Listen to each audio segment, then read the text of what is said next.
o escrito já foi apresentado e vamos ver o que acontece. Agora, com todo respeito, me tornar inelegível, porque exerci o meu direito constitucional em conversar com embaixadores, é um exagero nisso aí. Essa política, no meu entender, não deve prevalecer no Brasil. Nós devemos enfrentar os adversários nas urnas e não nos tribunais. O senhor tem achado desse embate Arthur Lira e Lula? A gente teve um exemplo ontem, uma pressão muito grande em cima do governo, liberação do verbo, para ver passar uma medida provisória. Olha, eu fiquei 28 anos no parlamento. Lá atrás, por exemplo, as emendas parlamentares não eram impositivas.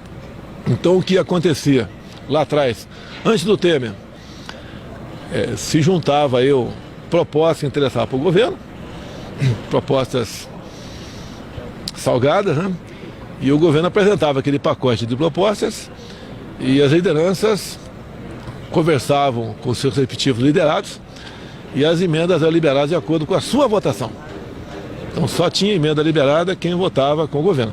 Já teve alguns anos que, inclusive, eu não apresentei emenda ao orçamento como deputado federal. E as outras vezes, quando apresentava, era quase que exclusivamente para as Forças Armadas, porque a liberação da emenda ficava a cargo deles, e não do meu voto dentro do parlamento. Isso mudou no início do governo Temer, as emendas passaram a ser impositivas. Hoje um deputado, entre emendas individuais e de bancada, está na casa de 45 milhões por ano. Um senador, o dobro disso. Não preciso mais de dedicar o seu voto, né, empenhar seu voto para conseguir algo no governo. Então mudou completamente. Tenho acompanhado, lógico, né?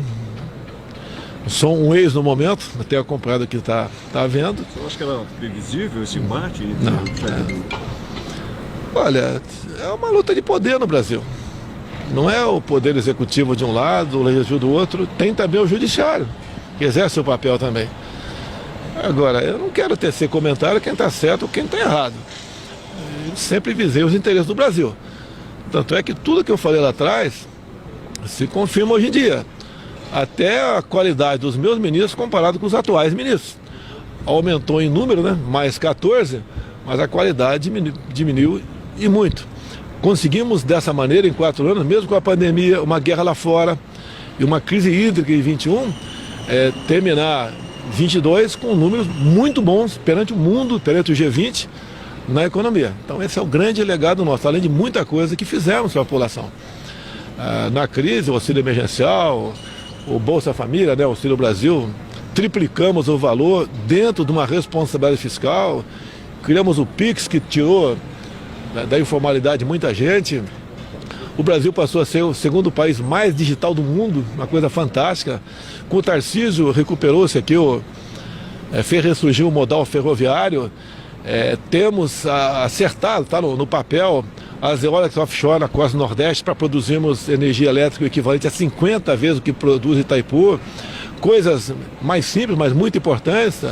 A validade da Carteira Nacional de Habilitação, o empenho do Tarcísio nos gargalos com a BR-163, o marco do saneamento, o BR do Mar, muita coisa foi feita, né?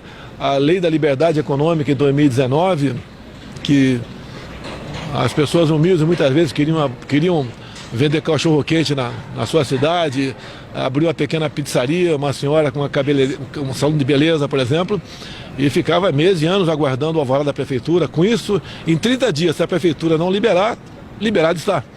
Então, nós potencializamos o emprego no Brasil, com todos esses problemas, entregamos aí 2022 com um saldo na ordem de 4 milhões de novos postos de emprego no Brasil. Ao contrário do que acontecia no passado em outras oportunidades. Então, o senhor achou da recepção ao Maduro? Olha, comigo eu não entrava aqui, apesar de ter uma portaria negando a presença dele e mais algumas de seus liderados, né? Mesmo sem portaria eu não viria para cá. Quando se fala em direitos humanos, me acuso muito de ser uma pessoa que não dá bola para direitos humanos, mas você pode ver, ainda recebemos em média 600 venezuelanos por dia fugindo a pé, via Pacaraima, né? E depois para Boa Vista, espalhando para todo o Brasil. E são pessoas que fogem da fome, da miséria, da violência. Então, um presidente da República, né? Ou ditador, como é o Maduro, tratando o seu povo dessa maneira, jamais comigo aqui no Brasil ele seria recebido, jamais, muito menos seria recebido da forma como foi, como se fosse um grande popstar. Agora, o que aconteceu de verdade? O Lula trouxe o Maduro 2 dias antes para cá e preparou o circo. Só que os outros 9 chefes de Estado perceberam isso e tiveram uma reprimenda do Lecalipou do Uruguai, se bem que ele é de centro-direita, né? Mas teve uma reprimenda também do presidente do Chile, o Boric, que é de esquerda radical, né?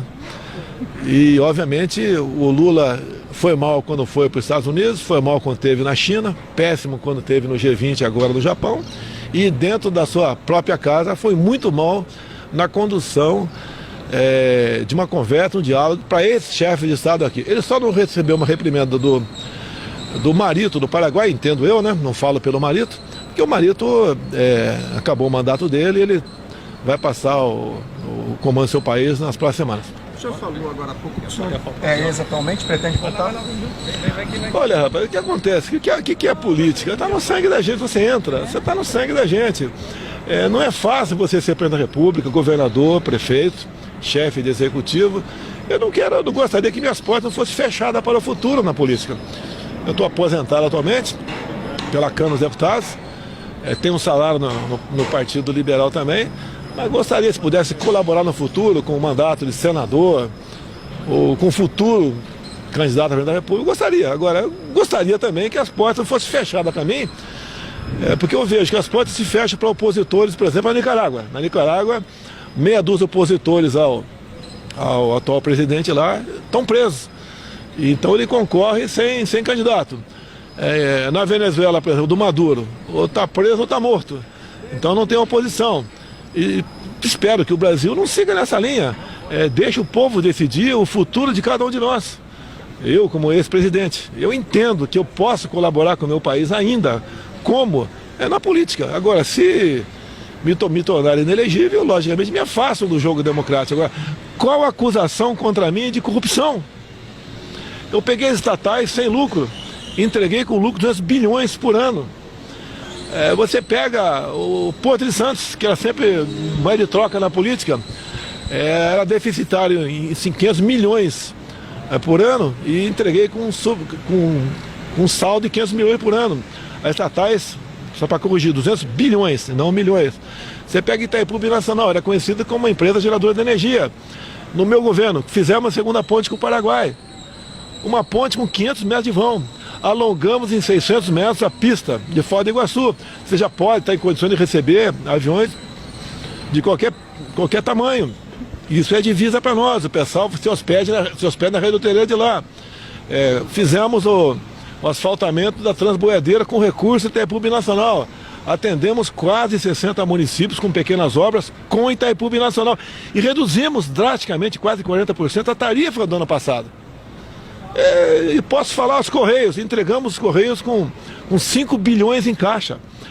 Pegamos os Correios, o Temer também pegou, né? O Temer fez um bom trabalho, me entendeu, ao longo desses 2 anos dele. Mas, por exemplo, você pega um carteiro na rua agora, fala, posso ver teu contra-cheque?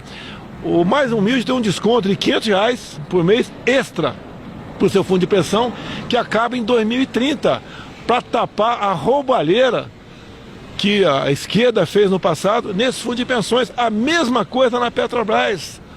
Então nós ajudamos em muito o Brasil trabalhando com honestidade. Agora, a questão política, né? Tivemos alguns erros, tivemos. Hoje, por exemplo, eu teria ministros mais políticos do que técnicos, os ministros palacianos, no caso, tá? O resto praticamente manteria quase todos. Então seria dessa forma a maneira de a gente fazer política. Eu peço a Deus, né, que ilumine o pessoal do TSE e não torne elegível um inocente. Isso preocupa, né? Qualquer coisa preocupa, não é a mim. Se perguntar para conversar com o pessoal aí fora, eles não querem isso também. Até qual é a acusação? Qual é a acusação? Se reuniu com o embaixador? Pelo amor de Deus, é trabalho meu. Presidente, nós rodamos 22 estados fazendo as motociatas, que foi o símbolo da sua campanha. O que o senhor achou? A motociata foi um movimento espontâneo, não teve...